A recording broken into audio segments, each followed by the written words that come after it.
열방 공동체를 세우라라는 하나님의 인도하심을 우리 모두가 받는 시간이 되기를 소망합니다. 아멘. 열방 공동체를 세우는 데 있어서 첫 번째 우리가 맞이하는 질문은 이것입니다. 여러분, 복 받으셨습니까?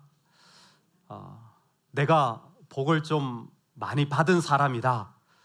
나는 좀 복이 있다. 난 정말 많은 복을 받았다. 하시는 분들은 오른쪽 엄지발가락 들어보시기 바랍니다.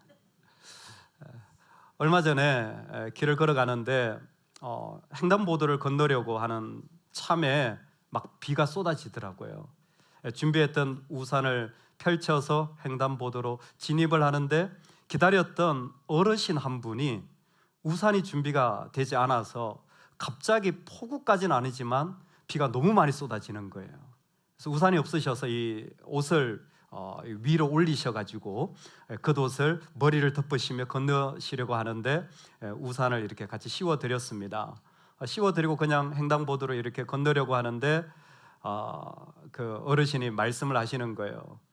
그 네 집 자식인지 참 잘 키웠네 이러시더라고요.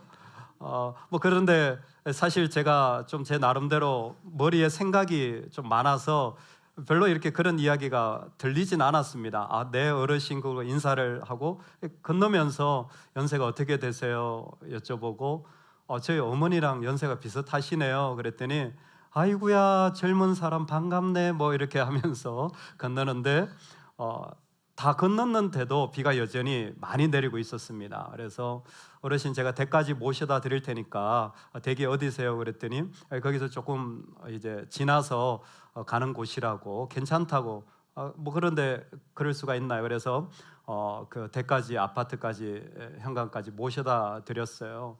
그러면서 얘기를 이렇게 잠깐 하면서 지나는데 현관에 도착했는데 그분이 저한테 그러시는 거예요. 그 젊은이 그 복 많이 받게 저한테 그러시더라고요. 마지막에 제가 좀 생각이 다른 곳에 있다가 그 말을 딱 듣는데 갑자기 정신이 번쩍 드는 거예요. 젊은이 복 많이 받게 하는데 저도 모르게 어르신 저 복 많이 받았어요. 저 예수 믿어요. 저는 예수 믿는데 어르신 교회 다니세요? 그랬더니 예전엔 다녔는데 지금은 안 다녀.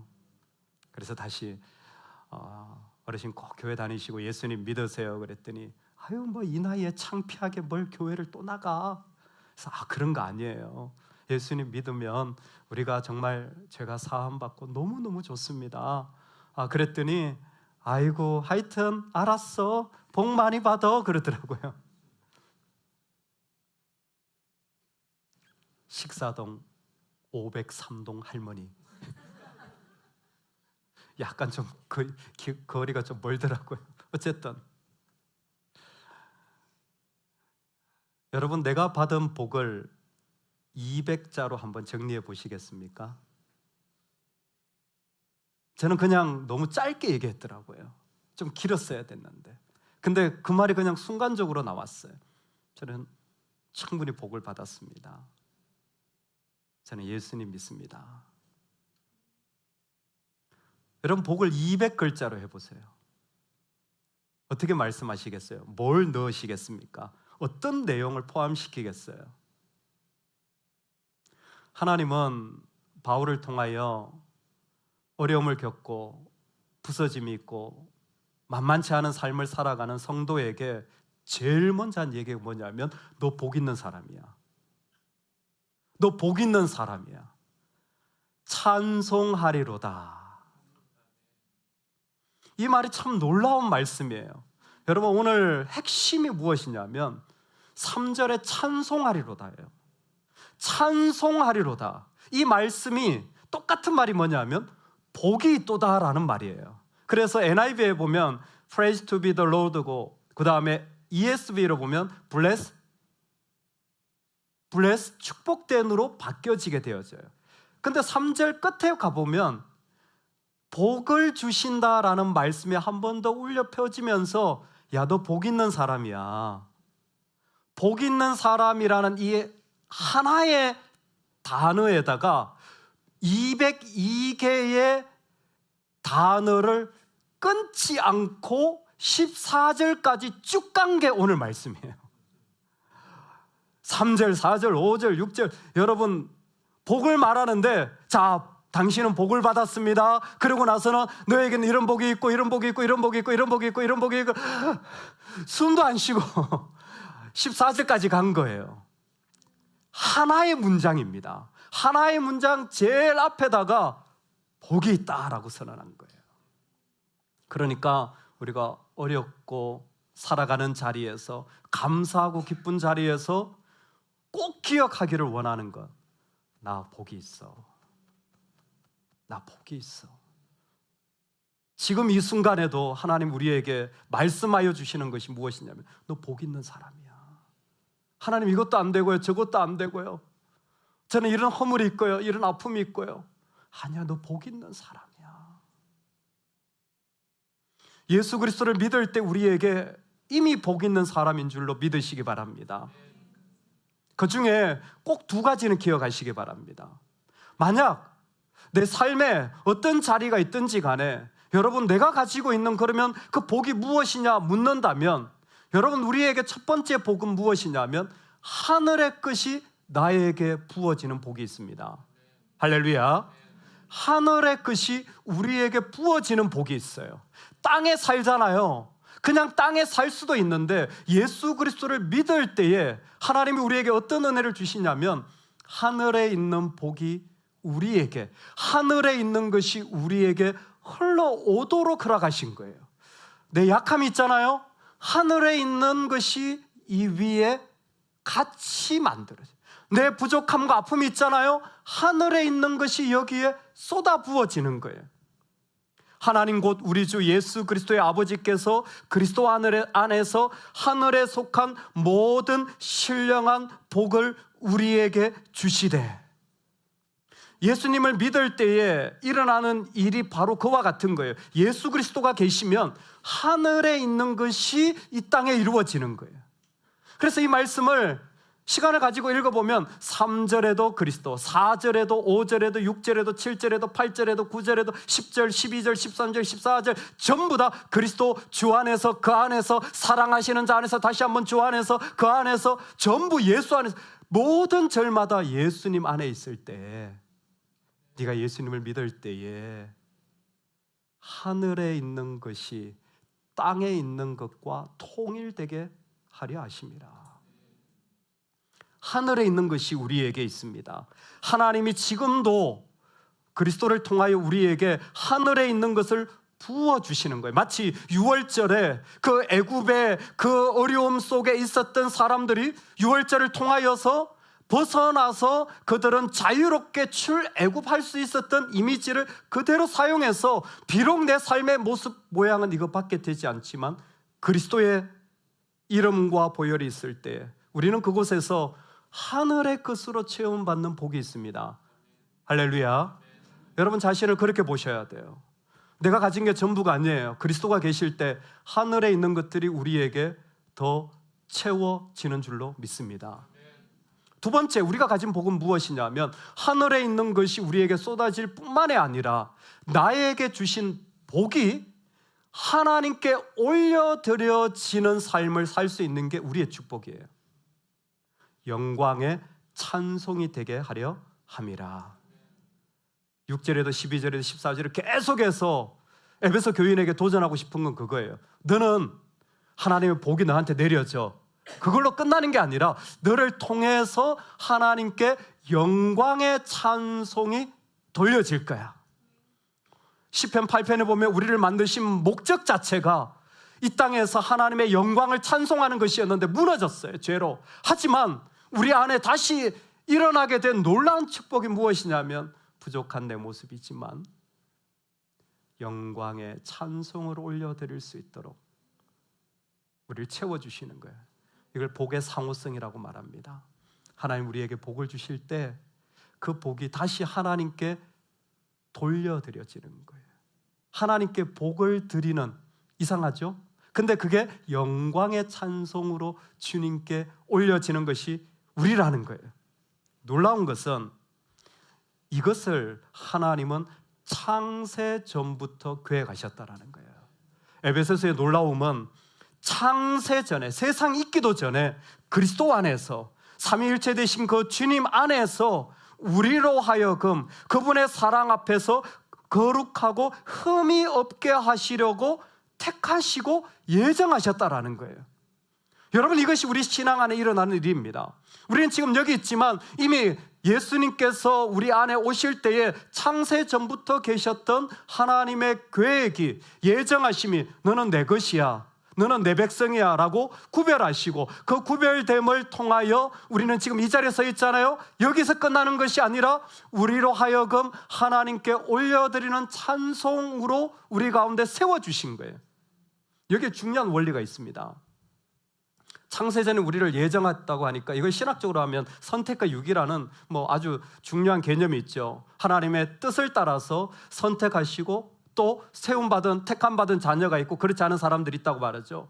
사람들은 자꾸 이런 얘기를 하면 누가 선택받았나 이런 생각에 빠지시더라고요. 누가 버림받았나, 내 생각에 저 인간은 아닐 것 같아 하나님이, 이런 생각을 하는데, 사실 이 말씀의 근본적인 하나님의 선택의 핵심은 하나님의 계획과 뜻입니다. 선택은 하나님의 계획 안에 있는 거예요. 이걸 조금 더 설명하면 하나님의 의지와 자유라는 겁니다. 여러분, 우리가 하나님께 택함받았다라는 것은 어떤 원리가 있냐면 하나님의 계획하심과 자유하심이 우리에게 들어오게 되어진 거예요. 내가 예수님을 믿을 때 나는 그냥 믿는 것 같잖아요. 아니요.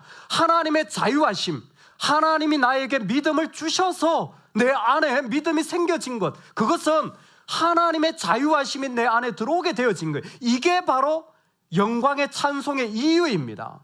나는 정말 눈물밖에 안 나는 상황이에요. 그런데 의지가 강하니까, 그런 거는 멘탈이 강해서 관여치 않아가 아니에요.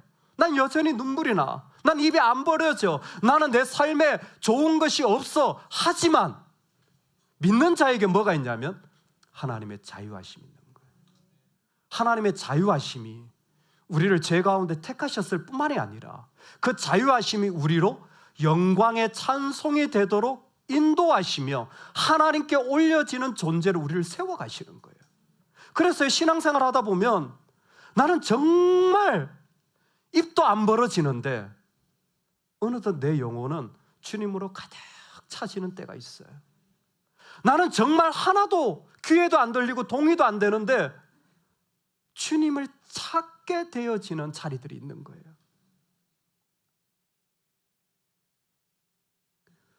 애플에 근무하는 제자가 찾아왔어요. 한국 나온 김에 목사님 한번 뵙고 싶어요 해서 왔는데 결혼을 하고 아이를 낳고 가정을 꾸리는 모습이 참 귀하더라고요. 고생 많았다. 유학 시간 동안에 또 취직도 잘 돼서 너무 감사하다. 그러면서 애플에서 뭐 하니 그랬더니 목사님 죄송합니다. 비밀이라 말씀을 못 드립니다. 대단하다, 대단해. 근데 몇 가지 얘기를 해주더라고요. 본인이 얘기할 수 있는 수준에서. 그런데 자기 좀 결혼 중에 힘든 게 있대요.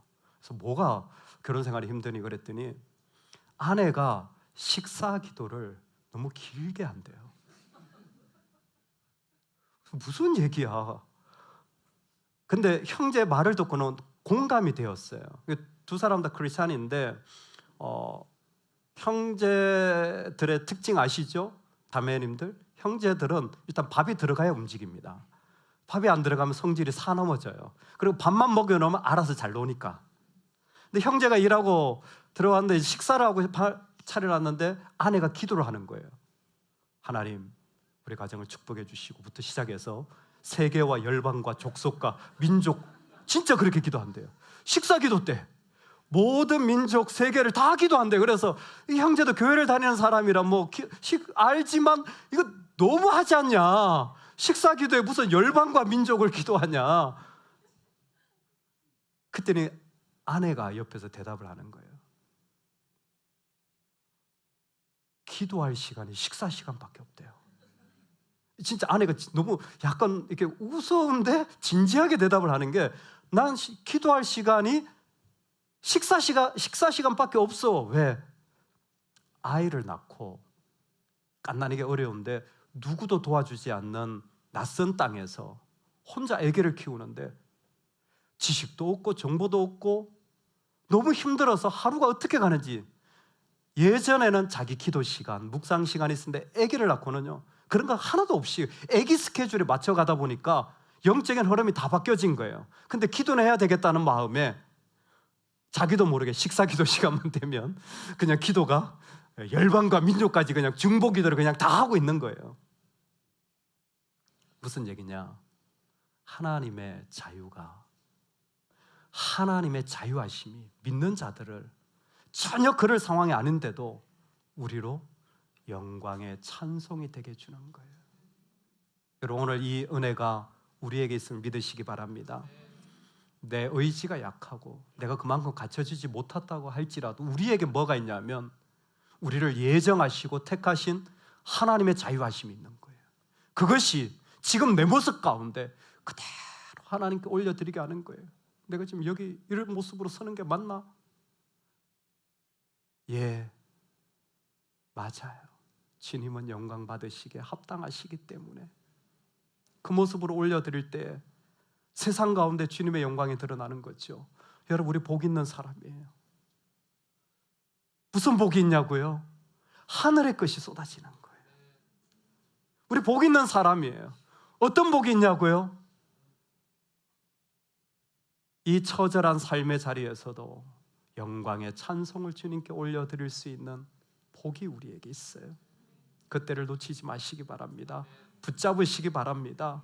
그것이 얼마나 귀한 은혜인지, 마음껏 주님을 노래하고 섬길 수 있고 주님 앞에 나아갈 수 있는 건 세상 무엇과도 바꿀 수 없는 축복인 줄로 믿습니다. 아멘. 약간 궁금한 것은 열방을 세우는데 왜 복을 이야기하고 있는 겁니까? 모든 땅, 여러분은 그거 아세요? 예수님을 믿을 때 하나님의 세계는 즉각적으로 모든 땅이에요. 우리는 자꾸 여기에서부터 선교해야지, 뭐 열방 나가야지 이런 개념인데, 하나님의 세계에는요, 예수님을 믿자마자 바로 온 세계예요. 하나님은 여기만 다스리고 저기는 안 다스리다가 나중이 아니라 하나님은 온 땅을 지금도 다스리기 때문에 믿는 자는 즉각적으로 열방이에요. 모든 세계를 세워야 하는 부르심, 모든 땅이, 하늘의 끝과 땅에 있는 것들이 하나 되게 하려고, 그리스도 안에서 하나 되게 하려고 하는데 왜 복을 이야기하는 겁니까? 이게 오늘 우리가 삶에 도전해야 될 모습입니다. 여러분, 이것이 꽤 중요하고도 심각하게 우리가 도전해야 될 자리에 서 있습니다. 복의 모습이 교회와 열방을 세우는 가장 중요한 통로입니다. 내가 복의 모습으로 서 있는 것 자체가 이 땅을 세우는 가장 중요한 무기입니다. 하나님의 대안은 바로 복의 모습으로 살아가는 바로 그 자리예요. 첫 번째, 여러분, 오늘 주님이 나에게 복을 주실 때 칼이 보습이 되어지는 은혜가 있기를 주의 이름으로 축원합니다. 칼이 보습이 된다라는 이야기 혹시 들어보셨나요? 좀 어색하죠? 보습이라는 말도 요즘은 쓰지 않습니다. 이 쟁기를 보습이라고 하거든요. 논이나 밭을 갈 때 쓰는 이 농기구죠. 칼을 보습으로, 쟁기로라는 말이에요. 그런데 여러분, 혹시 이 말씀은 들어보셨습니까? 열방이 주께 돌아오리라. 교회를 다니다 보면 이런 말 한 번쯤 들어보셨죠? 아마 어릴 적에 교회 다니신 분들 중에 이런 노래도 불러봤을 거예요. 오라 우리가 여호와의 산에 올라 하나님의 전에 이르자. 예, 들어보신 분은 눈을 깜빡깜빡. 그렇죠? 이런 찬양, 이 이사야 2장입니다. 이사야 2장은 사실 오늘 말씀의 배경이 되어지는 말씀이라고 저는 생각합니다. 자연스럽게 땅과 하늘이 하나 되어지는 것을 이사야는 꿈꿨어요. 그러니까 모든 이 땅에 멀어진 사람들이 하나님께 돌아오는 거죠. 그것을 우리는 열방이 주께 돌아오리라. 그래서 선교합시다. 열방에게 나아갑시다 라고 얘기하는데, 엘렌 모티어의 연구가 참 놀랍습니다. 오늘날에는 선교하는 공동체가 되어야 된다고 말하지만, 기독교의 초창기인 예수 그리스도가 십자가에 죽으시고 부활하시고 승천하신 다음에 초기 공동체가 세워질 때의 부분을 조명합니다. 딱 313년 기점으로 그 이전을 주목해요. 왜 그러냐면 313년에는 콘스탄티누스 황제가 기독교를 공인하게 되어져요. 국가가 교회를 지원하게 됩니다. 국가가 교회를 세워주고 사역자들을 월급을 주게 되어져요. 그러니까 그냥 자연스럽게 어디나 교회 세우는 게 문제는 아니에요. 근데 그 이전에는 어려움과 많은 아픔이 있었어요. 그때에 한 200년 정도를 주목하여서 연구하게 되는데, 그분의 연구에 보면요, 이런 얘기가 나와요. 당시 공동체들마다 주제가 있었어요. 비전. 오늘날도 교회 비전이라는 게 있잖아요. 수많은 공동체들마다 비전이 뭐였냐면 칼을 보습으로 해요. 왜 이런 거를 비전으로 삼았지라고 의아해할 만큼 칼을 보습으로, 칼을 쳐서 쟁기를 만들어가 교회의 일반화된 문화였던 거예요. 이건 오리게네스 240년의 글을 봐도 팔레스타인부터 시작해서 곳곳에 이런 글들이 너무 많이 적혀져 있는 게 지금도 남아져 있어요. 이게 무슨 얘기냐면 우리한테 중요한 도전을 줍니다. 열방이 주께 돌아오리라는 것이 이사야 말씀에 적혀져 있어요. 그리고 예수님을 믿으면서 하나님이 온 땅을 하나 되게 하신다는 걸 그리스도인이 알게 되어졌습니다. 그러면 지금 우리는 어떻게 하냐면 아프리카 가야지 이렇게 생각을 하는 거예요. 그런데 초대교회 공동체는 어떻게 생각했냐면 열방이 주께 돌아오리라라는 말씀과 연결되어진 그 다음 말씀 4절에 칼을 쳐서 보습을 만들고 창을 쳐서 낫을 만든다는 말씀을 자기 모습으로 삼게 되어져요. 그들의 신앙은 열방이 돌아오리라 그러면 선교 언제 갈까가 아니라 그 말씀이 내 모습이 되어지는 것이 신앙이었던 거예요.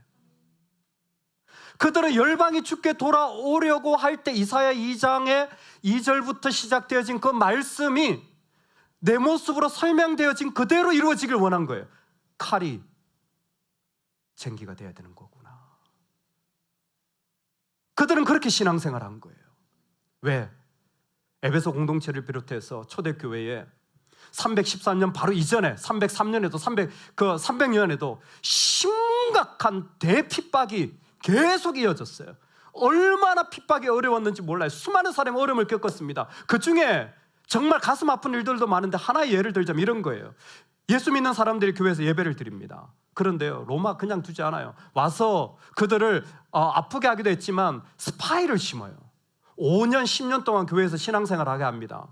그리고는 얘들이 어디서 예배 드리는지, 누가 예수 믿는지 다 적어가지고 보고하게 해요.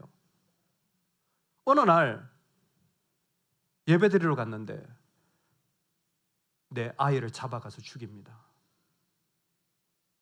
내 부모를 가서 목매달아 사형을 시켜요. 같이 옆에서 예배했던 그 사람이 스파이로 신고한 거예요. 놀라운 게 뭐냐면 기독교인들은 그것을 참아내며 살아가는 거예요. 기독교인들은 주제를 칼을 쳐서 쟁기를 만들어야 돼. 나를 아프게 한다고 아프게 하는 자가 아니라 그들은 산상수훈의 복이 있으리로다 라는 말씀을 그대로 가져와서 그래? 겉옷을 달라 하면 속옷을 주고, 뺨을 때리면 다른 편 뺨을 돌려주고, 오리를 가고자 하면 십리를 가는 그 모습을 자기 안에 심는 게 그들의 모습이었어요. 그래서 그런 주제가 나온 거예요. 창을 들 수 있었지만 낫을 가지고 기꺼이 그 하나님 앞에 나아가 아픔과 고통이 난무하는 공동체 속에 그들은 주님을 부르며 나아가는 것입니다. 그게 선교였어요. 그게 그들이 고백하는 삶의 자리들이었습니다. 여러분, 오늘 우리에게 저는 이사야의 그 비전이 필요하다고 생각되어집니다. 하늘의 끝이 땅에 닿았다면, 만약 내가 예수님을 알았다면, 이사야는 그리스도가 오신다면, 메시아가 이 땅에 온다면 하늘의 끝이 이 땅에 쉐어되어져서 나누어지는데, 그 모습이 무엇이냐면 그들은 자신의 칼을 다 녹여서 쟁기를 만드는 사람들이야. 그리고 에베소서에서 만나는 거예요. 봐라, 예수님을 만난 사람들은 다르다. 어떻게 다른데? 그들의 가정을 봐라. 서로 복종한다. 뭐가 다른데? 국가에 대한 권위와 교회의 권위를 인정한다. 뭐가 다른데? 오늘 여기서부터 출발한 거였어요. 그들은 다른데 말씀이 내 모습이 되어지는 사람들이야. 그들은 그 말씀을 들으면 그 모습으로 자신을 바꾸는 사람들이야. 그래서 달라. 그게 바로 예수 그리스도를 통해 새롭게 만들어진 새 창조입니다. 이 세상에 없는 새 창조가 우리에게 있어 칼이 쳐서 보습이 되는 은혜가 있기를 주의 이름으로 축원합니다. 두 번째로 우리에게 필요한 열방을 세우는 자리가 있다면 인내입니다. 하나님은 모든 계획과 모든 일들을 준비하셨는데, 여러분 믿으십니까? 우리 하나님이 창세 전에뿐만이 아니라 지금도 우리의 모든 삶의 일들을 계획해 놓으셔서 그 일들이 그 주님의 때에 이루어지실 것을 믿으십니까?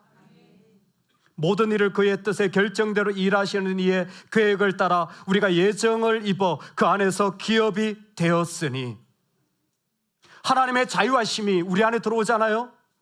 그럴 때에 영광의 찬송이 되어지는데, 그 사람은 분명히 그 하나님을 어디에서도 놓칠 수가 없어요. 어디에서도 고백하게 되어지는데, 그때에 에베소는 우리에게 뭐라고 말하냐면 때가 찬 경륜을 위하여 예정하셨다는 거예요. 하나님의 때가 있다라는 거예요.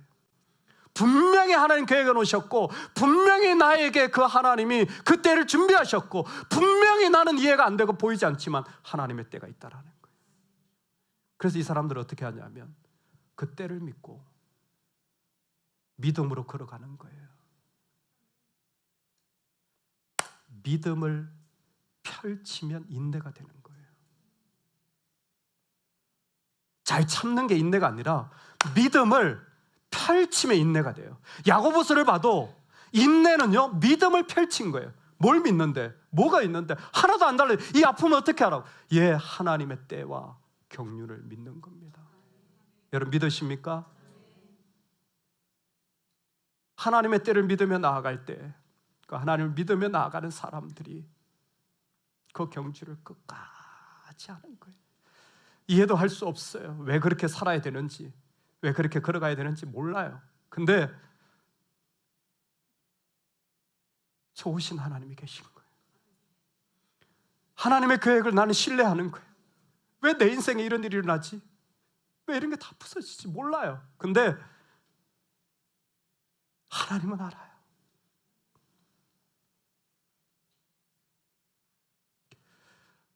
기독교 역사에 보면 참 흥미로운 이야기가 있습니다. 제가 조금 전에 언급했던 313년 기독교를 공연했던 콘스탄티누스 황제라는 사람이 로마 사람이에요. 이 사람이 크리스찬이 되어져요. 근데 이 사람에게 특별한 경험이 있습니다. 자다가 꿈에 예수님을 만나게 돼요. 주님, 저도 좀 만나면 좋겠다. 꿈에. 근데 이 사람은 이교도를 섬겼던 사람이에요. 자기 종교가 있던 사람이에요. 근데 예수님을 만나고는 거부할 수 없는 놀라운 그 속에서 크리스찬이 되어져요. 그리고 기독교까지 핍박했던 사람이, 반대했던 사람이 기독교를 공인하고 크리스찬이 되어져요. 제자가 된 거죠. 그래서 기독교를 공인할 뿐만이 아니라 이 사람이 자기 아들이 있는데 자기 아들도 믿음으로 양육하고 싶은 거예요. 자기 아들도 믿음으로 세우고 싶은 거예요.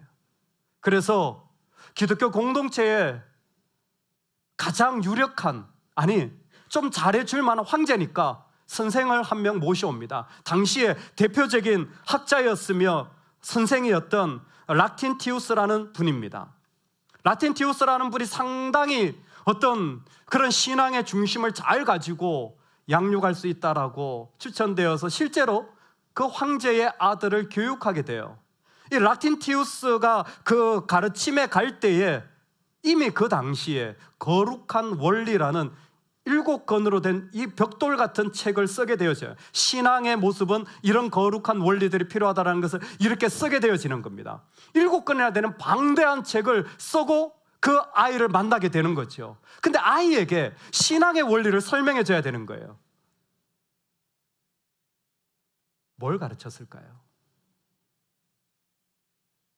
한 가지, 인내해라. 인내해라. 인내해라. 인내해라. 인내해라. 그 책 전부에 깔려져 있는 아무리 좋은 은사, 대단한 이유, 화려한 사역, 어떤 걸 말해도 인내와 연결되어져 있다는 거예요. 인내해라. 왜? 우리 하나님이 좋으신 하나님이니까. 이 세상에는 이유 없지만 우리 하나님이 좋으신 하나님이니까.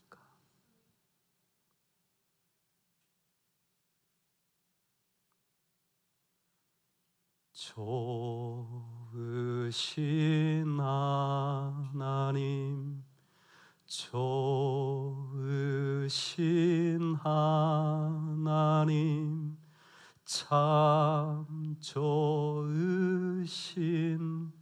나의 하나님.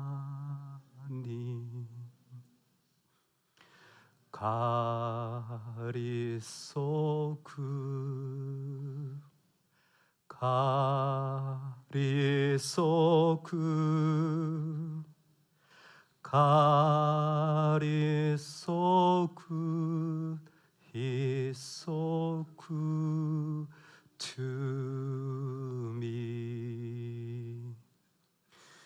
야 예수 스파이 야 예수 스파이 야 예수 스파이 디아 바이 푸아사야